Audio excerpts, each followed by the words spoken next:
Au XIe siècle, l'Europe chrétienne connaît un renouveau intellectuel profond, où la foi ne se limite plus à être transmise, mais cherche aussi à être comprise.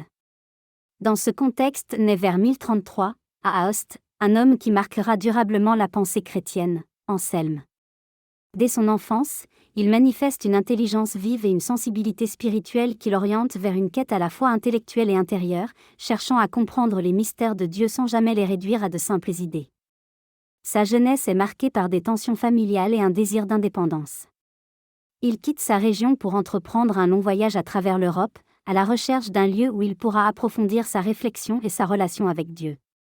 Ce chemin de quête personnelle le conduit finalement à l'abbaye du Bec, en Normandie, un centre intellectuel reconnu de son époque. Au Bec, Anselme entre dans la vie monastique et se distingue rapidement par sa capacité à enseigner. Il ne se contente pas de transmettre des connaissances, mais invite ses élèves à entrer dans une véritable compréhension intérieure de la foi.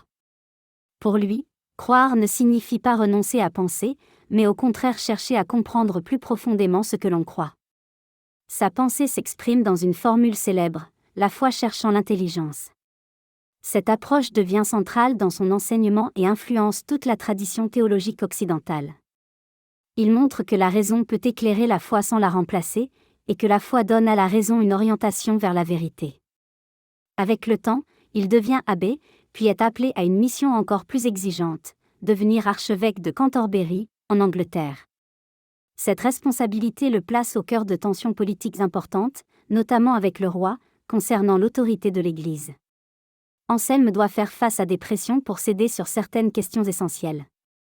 Il refuse de compromettre la liberté de l'Église et la vérité de la foi, même lorsque cela entraîne des conflits avec le pouvoir royal.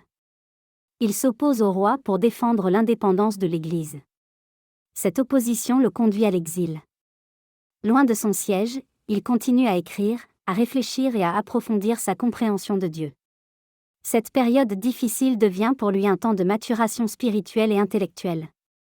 Dans ses écrits, Anselme développe des arguments philosophiques et théologiques qui marqueront durablement l'histoire de la pensée.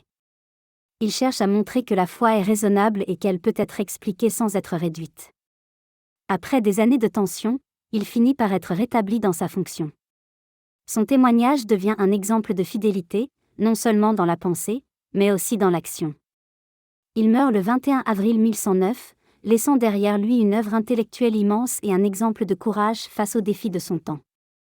Son influence dépasse largement son époque et continue d'inspirer ceux qui cherchent à unir foi et intelligence. Son histoire nous rappelle que la foi n'est pas opposée à la raison, mais qu'elle l'élève et la guide. Elle montre que comprendre sa foi est une manière de l'approfondir et de la vivre plus pleinement. Inspirons-nous de saint Anselme pour chercher la vérité avec intelligence, pour vivre notre foi avec profondeur, et pour rester fidèles même lorsque cela demande du courage.